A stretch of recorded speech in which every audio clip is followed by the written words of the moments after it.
Hey viewers and viewers, my name is General Red Strategist, and this is me IRL, isn't it, Phil? Yes, it's all about relatable things that we can relate to, Indeed. and see how much do we do relate to them at all, Yeah. if at all, because it's an interesting little subreddit. I think this is the first time we've done this one, because I don't think we've done this one before, No. have we? It's an original here on the General Red Strategist channel. Yeah, Right. we haven't done this one before. Yes. Okay. Let's have a look at what I Am Cool Life 1994 is saying, me IRL, with this picture here. Friend making $20 an hour as a barista. No worries, bro. I'll cover this one and you'll get the next one. Friend making $450k as a software engineer. Can you Venmo me $362 for your share of the Uber ride? Ooh. Oof. Yeah. There's a bit of disparity there, isn't there? Indeed, there is. With that one. It's this weird thing, isn't it, that people who make less seem to be a bit more selfless. Yeah. But people who make more seem to be a bit more selfish. Indeed. Yeah. I mean, you're making that much software engineer. Do you really need that $3.62? Yeah. I mean, the thing is, like, I suppose, it's sometimes just seen as kind of polite to sort of split the bill sometimes, no matter what kind of money you're making. But I would sort of, have a bit of self-awareness, and if I was sort of making more than other people, potentially, on a sort of day out with friends, potentially, if necessary, just be sort of self-aware of that. Indeed. Yeah, that's what you got to consider. So that's because software engineers don't half make a lot of money. They do, but they're needed. That's why. Yeah, indeed. Oh my goodness, is that bloody Hero Wars? Let's skip on past that immediately.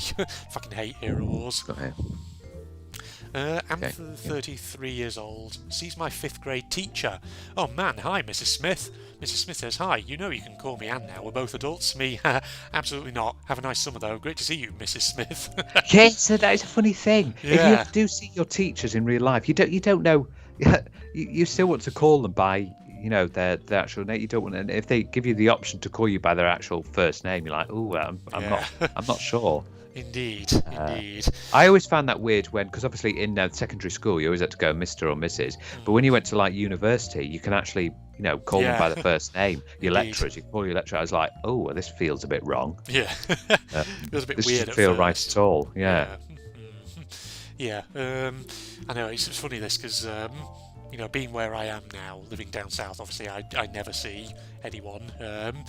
I had as a teacher, but briefly there was I can remember occasionally sort of encountering teachers back when I was living up north and working at Boots, for example, during my part-time student days and all that. Occasionally coming across a teacher here and there outside of the high school context, and it was always kind of awkward. But did they ever interact with you? They would say hi, things like that. Usually I just said hi back, but didn't really actually say anything. Say the name. It's just weird because you wouldn't do it. Because I remember that change when you went to university, because in university you could call them by the first name. It was like really peculiar. Indeed. Yeah, that's a relatable one. That one is.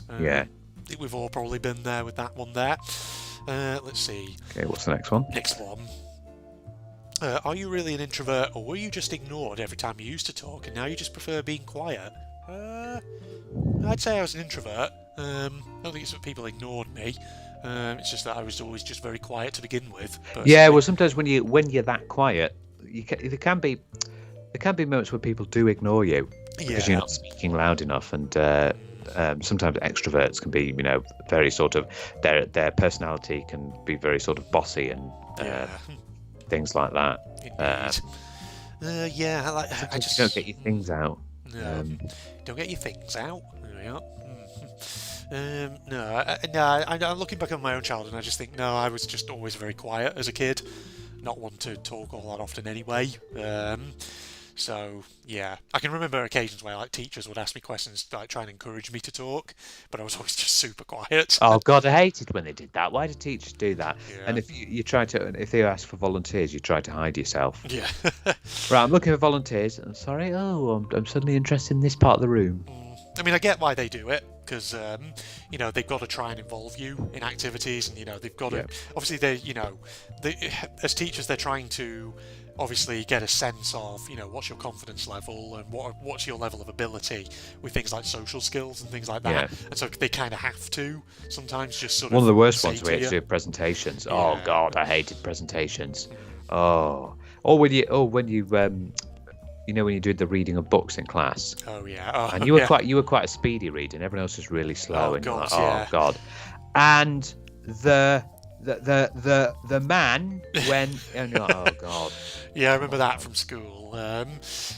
Being because like you and me were decent readers, but that one person in the class who is probably like dyslexic or something and has a real struggle with it, and you just think, you've got to give them time. Yeah, you've got to give them time, indeed. Yes. It's not an interesting thing. Why is such a large part of earlier childhood education learning what sounds animals make? That's never going to come up. It's not even important if they ever meet those animals. I've never said moo to a cow and have it go, thank you for learning about my culture. Yeah. I mean, I can't really say... I actually can't say I really relate to that one, because there's a lot of things you do in early childhood education where it's not about the content you're doing, it's just about sort of learning sounds and things like that, learning phonemes or, learning sort of association, things like that. It's just getting the basic sort of skills in your head of thinking about associating certain things with certain other things like that. So you've got that, but I can see where it's coming from, because it's not really. It's good to learn what sound animals make, but you're not really going to be going. A cow says moo. Oh, hello, moo, moo, moo. Maybe you are speaking in their language. You never know. I think a better and more relatable way of expressing this actually would be something like, do you remember in high school French lessons where they would teach you weird phrases in French and stuff like that, like the monkey is up the tree, stuff like that. Yeah. Those are funny phrases. The monkey's up the tree, is he? What's he doing? Is he having a nice time? Getting some bananas? Again, I sort of get what they're trying to do under it, because I think it's less about the words themselves and more about the grammar, things like that. But you think that they could probably find more sort of applicable sentences that they could use instead of things like the monkey's up the tree and stuff like that. Yeah, definitely. Stuff that you would actually use and learn the grammar at the same time. God, there's probably a lot from my high school French lessons that I just have completely forgotten by now. Sometimes you don't remember them, do you? Okay. Yeah. Next one. Someone told me that Harry Potter is supposed to take place between 1991 and 1998, which is ridiculous because not once in 7 books does a single character say, "Man, the Chicago Bulls are having a hell of a run, huh?"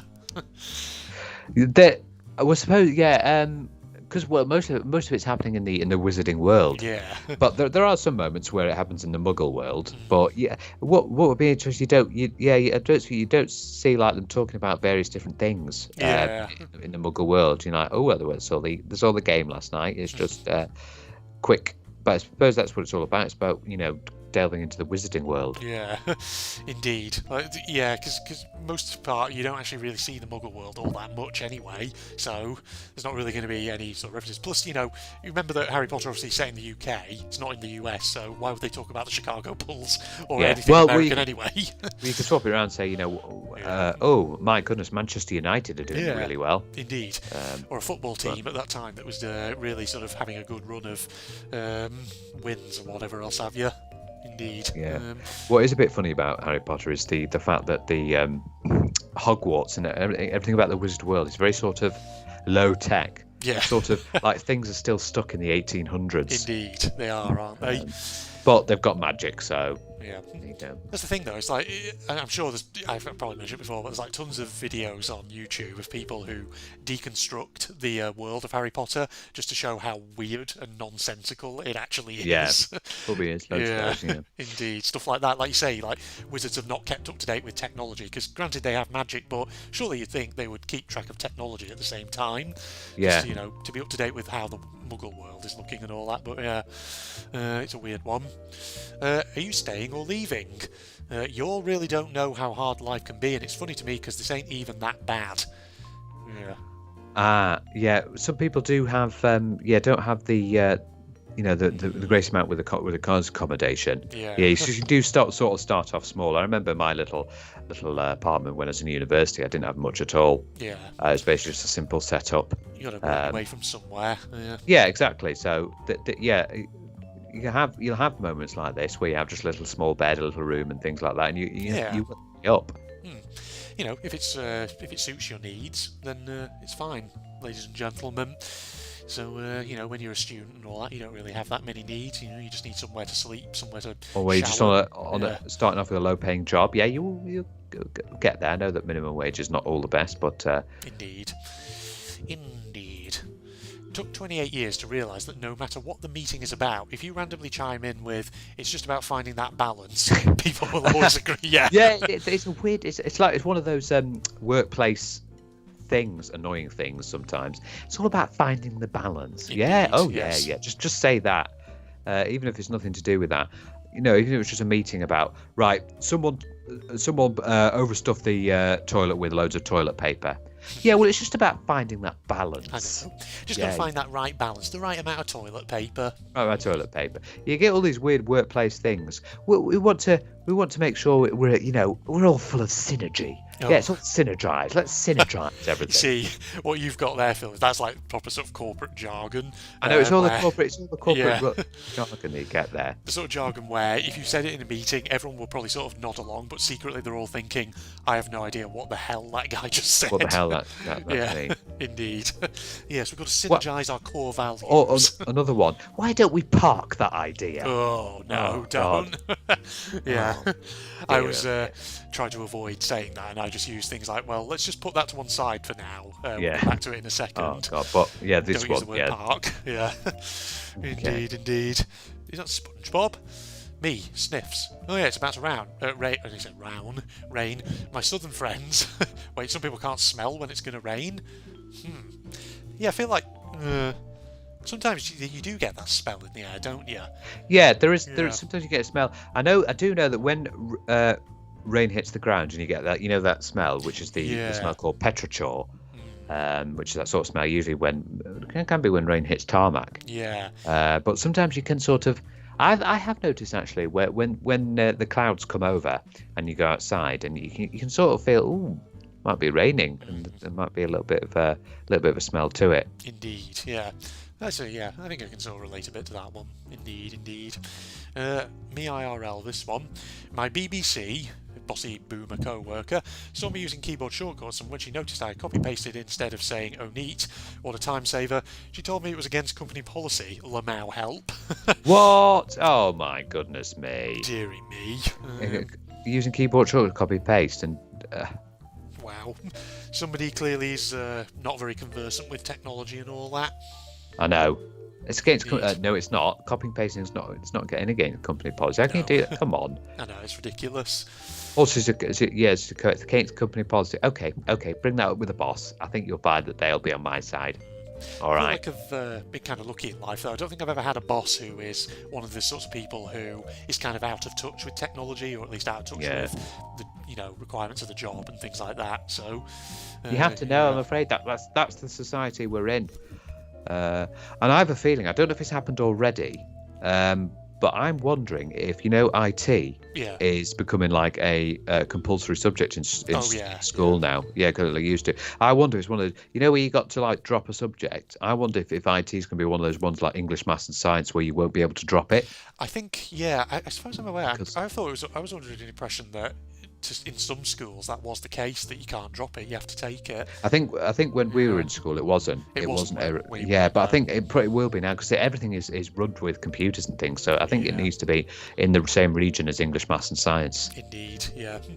God, I sometimes look back on my high school years and I think I should have taken IT as a subject for GCSE instead of art, because I think the problem was that at the time, all of our IT lessons always, without fail, it always just seemed to be learning about Excel spreadsheets, which is useful, don't get me wrong, but it is boring. The ultimate spreadsheet software. Yeah. Oh, Excel. Indeed. Yeah, I use a lot of that at work at the moment as well. Yeah. Okay. Indeed. What's next on our list? I present $100 of groceries. I can get this down to $40-50 at the self-checkout. Oh, yeah, that's not a lot of groceries for No, it's not $100. for $100 there. Yeah, I feel Oh like if dear. you took, the equivalent of $100 in UK pounds to say like your local Aldi or Lidl, you'd have like an absolute massive stuff. Yeah, I've noticed that they're really good. Aldi and Lidl, you can get so much, and I love how they have a little jab as well. Yeah. Like this is what 60. This is what 60 quid could get you here at Lidl with us, whereas you could only get this at Tesco. Yeah, indeed. Absolutely. Yeah.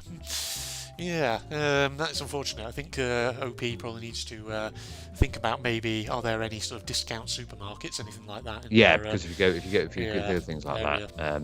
Whereas here, if you decided to present $100 into Booths or Marks and Spencers, you'd be like, oh, I've got a packet of chocolate biscuits and an apple. There we go. That's cost me 100 quid. Indeed. Looking at some of these brands on here, Honey Nut Chex. Yeah, look like cereal, that. Yeah, look like sort of like malted wheaty shreddy things, but obviously clearly they've got honey nut on them and all that. Honey nuts. Honey nuts, yes. Right. If you ever think you're stupid, just know that one time a guy asked me what my attachment style was. I didn't know what that meant, so I said PDF if it's over email. I hate when people said it as a Word doc. Wow. I mean, I'm just saying right now, I would find that quite endearing if you said that back to me as like a joke line or something. Like a joke, yeah. One page. Oh yeah, PDF on email, and then send it as Word doc. Yeah, I noticed that with the latest, like with PDF and Adobe, if you want to convert it to a Word doc or anything like that, you have to pay. Oh God, that's Adobe coming in going, excuse me, you can't do that without paying us. Well, the joke's on them because there are actually just tools online that you can use. If you just Google search them, you can upload your document and it'll just do it for free. So yeah, exactly. So joke's on you, Adobe. Come on, Adobe. Indeed. What's this one then?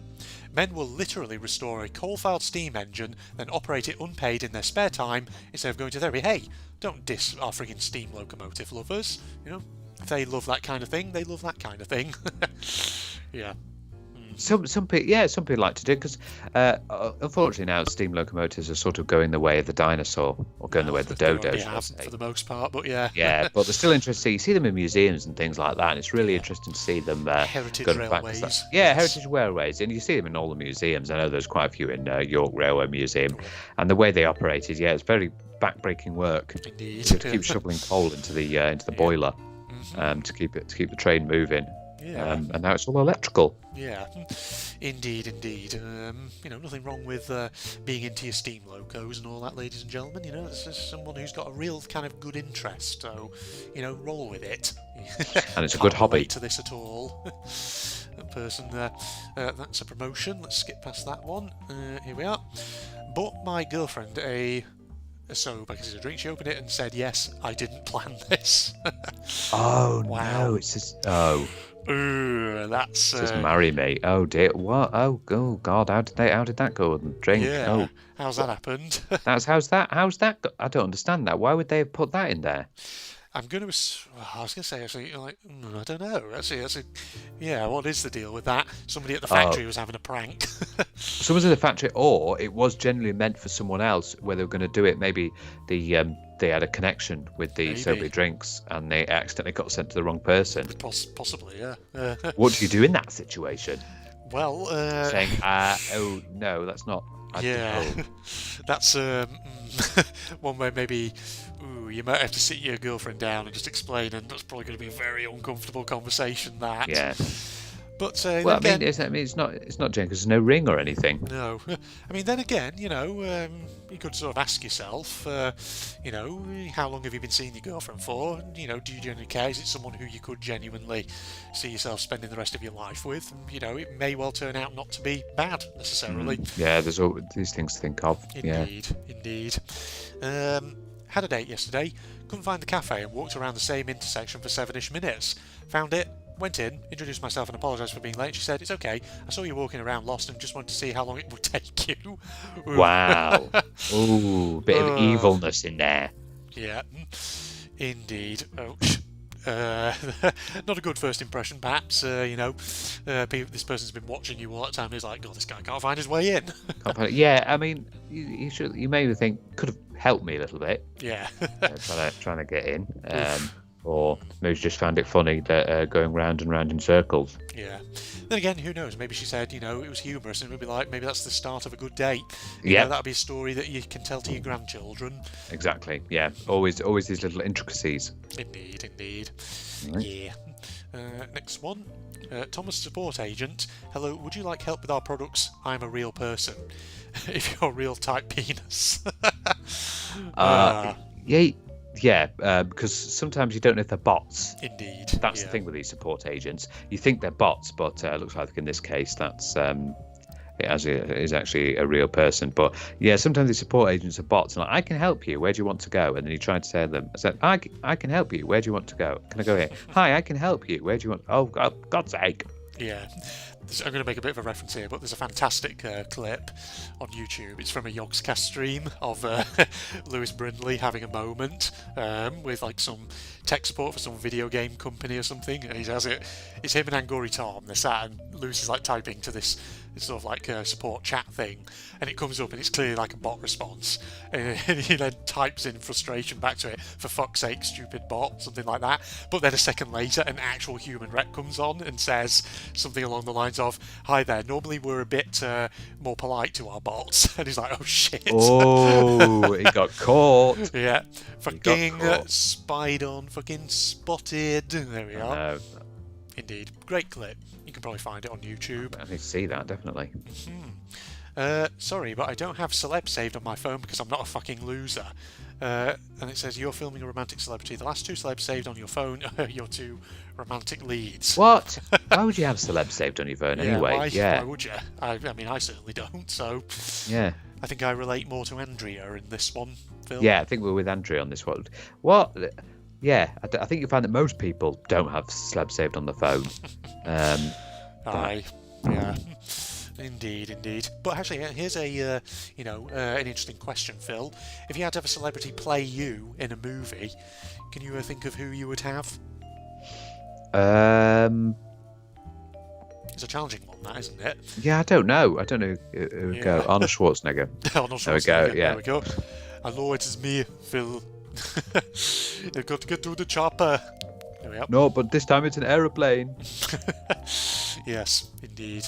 I'll be back, said Phil. Oh no. Stay away, Arnold. Indeed. When I see a baby rabbit, you do the ugu. When you see a puppy, you do even bigger of an ugu. When you see a kitten, you're crying with rainbows. But when you see a human baby, you do that. Nah. Yeah. Pretty much me. Yeah, I must admit, human babies, we don't start off the prettiest, no, do we? We don't. Compared to other animals, no. Yeah. It's a bit strange that. Yeah, like other baby animals, some of them could be really cute, but a human baby, usually they get cute as they go on, but it's really why? Yeah. Yeah. I don't understand that. When they pop out, they just look like a weird little potato thing. Yeah. Indeed. Yes. Thinking of, like animals that are cute when they're obviously babies, but then, they grow up and they're just ugly as hell. Sheep usually are like that. Oh, no, sheep aren't too bad. Not too bad, but they're a lot cuter when they're lambs. Sometimes you see some of these pictures of human babies. I don't want to sound too nasty, but you're like, sorry, did you just pop out Cthulhu then or something? Yes. Your baby's got that weird tentacle face. There we are. Yeah, Cthulhu. Indeed, yes. What's this one? Lifted weights for a year just to look like a normal guy. I need steroids. Oh dear. Well, yeah.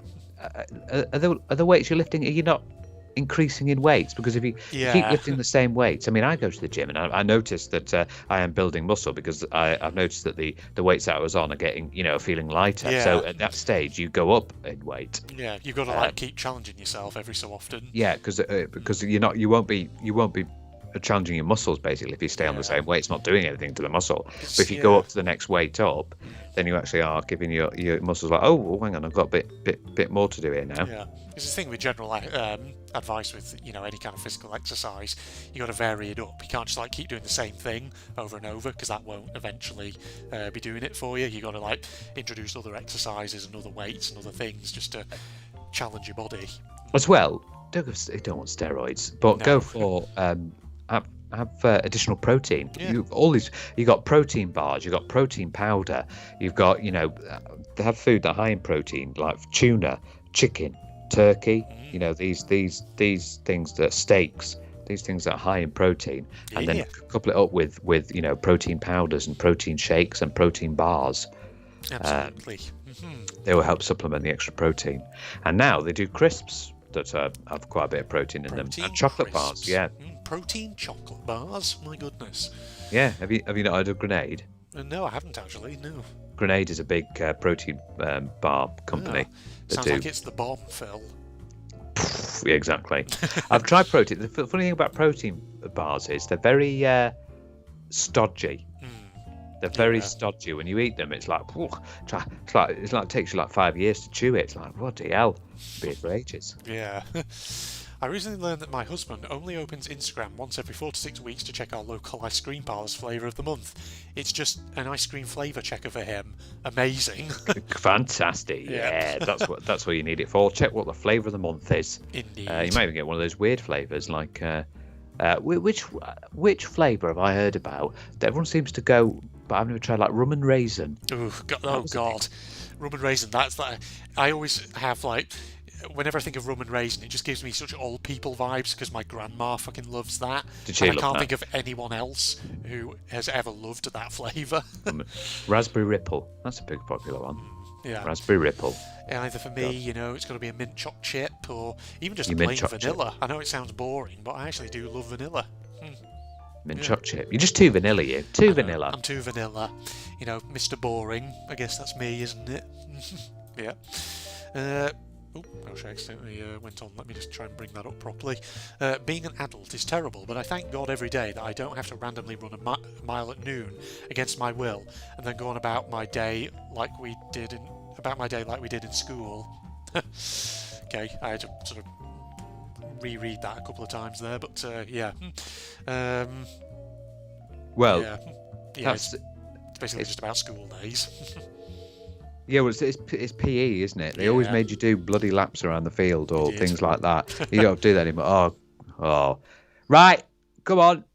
Warming up, right? Run round on laps around the field. You're like, oh no, that's always how you make you start. Yeah. Come on, go. Get out there and run laps. It's like freezing cold or it's super muddy. I have memories of at my high school. I think I've probably told you about it before. But the track that we had at our school, which was obviously like a 400-meter one. It was at an angle, and it would always do our ankles in. Yeah, because basically it was on a field, so the ground wasn't flat and even. And one of the first things when they took us out on that track for the first time was they made us do an 800-meter race, and you realise quickly how unfit you are as a child. Oh God, yeah. I know they made you a lot of interesting things in PE, but at least you don't have to do that now randomly. Indeed, and your friends are complaining because his foot went into a rabbit hole on the track. Unless you're an athlete, then you will have to do some random runs. Yeah, indeed. Okay. Oh, what is this one? This is the world atheists want. Sleeping in bed with a dragon. A dragon. I almost said a dragon. A dinosaur. Oh yes, and a hot girl beside you with a dinosaur. Ooh, who doesn't want that? A tamed dinosaur. Sounds like a great world, if I'm honest. Lovely. Yes. Absolutely, yeah. That's probably some ultra-religious numpty who's done this as a sort of like a attempt at sort of disparaging non-religious people, but it's probably backfired spectacularly. Everyone's doing it. Let's do a couple more then. Yeah, let's do a couple more. Will you have another one? Nah, too much responsibility. Don't want to end up like Jupiter. Oh yes, Jupiter with its many thousands of moons. Yes. Poor old Jupiter with all its moons. Indeed. We can just deal with our one moon. It's basically a metaphor for I don't want too many children, thanks. Yeah. Oh dearie me. Yeah. Poor old Jupiter. I don't know how many moons Jupiter actually has. Because it has like the main ones you think of, but it does have little smaller ones. Yeah. It was said to be something like 65 smaller ones or something.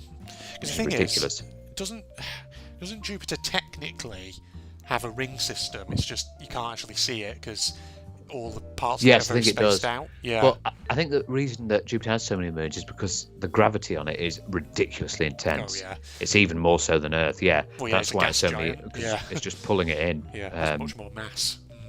Yeah. Indeed. Well, it's the biggest planet in the solar system, so... Assuming my physics knowledge is working correctly there. Indeed. Right, one more then. Okay, yeah. Woman in my office is going through a breakup, and the work guy's chat was trying to think of something nice to do for her. One of the guys very sincerely said, "Women like mac and cheese, right? Maybe we can do something with that." And then person below says, "Won't lie, if I were having a rough time and the office himbos brought me mac and cheese, I'd be cured." Yeah, everybody loves a good mac and cheese. A bit of mac and cheese, a bit of pasta, or something like that. Yeah, I feel like mac and cheese. Food is a good way, though. I wouldn't say just mac and cheese, but mostly any food that's comforty food like that would just really help. Probably if you said get a cheeseburger or something. Yeah. Now, I'm curious to know where he's got this whole women like mac and cheese, right? From. Should we get some mac and cheese? Just get some. Go down to the supermarket. Just get one of the branded ones, or the ones that you just shove in a microwave. You're actually going to cook it from scratch. Yeah, indeed. Well, it's the thought that counts, I guess, ladies and gentlemen. So that's quite wholesome, isn't it? Yeah, Phil? that's nice. That's a nice little one, isn't it? Yeah, good one to wrap up this episode on. So thanks for joining me for that there, Phil. Whoa, I've just seen his username. I'm sorry, but when is a bacon sandwich ever going to give you regret? Unless I suppose you've eaten like 10 in one sitting, then yeah, you are going to regret it. Indeed, yeah. But yeah, so I've thrown my train of thought completely. That has there. Facebook and Twitter links are down below. Loving the links on my propagandist channel for anyone interested. And if you enjoyed, a like is of course always appreciated. And other than that, there's the two of us signing off then, Phil. It's goodbye from me, and it's goodbye from him. And it's goodbye from me, and it's goodbye from that guy. Goodbye. Goodbye. You picked the right one. Again, I don't know how I've done it. It's been a while since I wore my swimming costume. Does it look okay? It was a couple of times. To say it looks okay would be giving far too much credit to Turn. He fills a swimsuit out like a supermodel. Awesome. I already feel my face getting red. You look. Is that bad? No. You look perfect. Flatterer. Heads off to the dining board and quickly dives in gracefully. Wow. Despite early protest, she actually does make that much of a splash going into the water. Follow up behind her, attempt to do a jackknife. A jackknife? However, that plan goes awry when I'm suddenly reminded that I've never taken formal diving lessons in my life. I do a total belly flop into the pool, splashing everyone in a 5-foot radius. In pain, I crawl out to the pool and sit on edge. A few months later, Jon pulls a 7-2 with a bullet on his face. You see this view? That was a good view, wasn't there?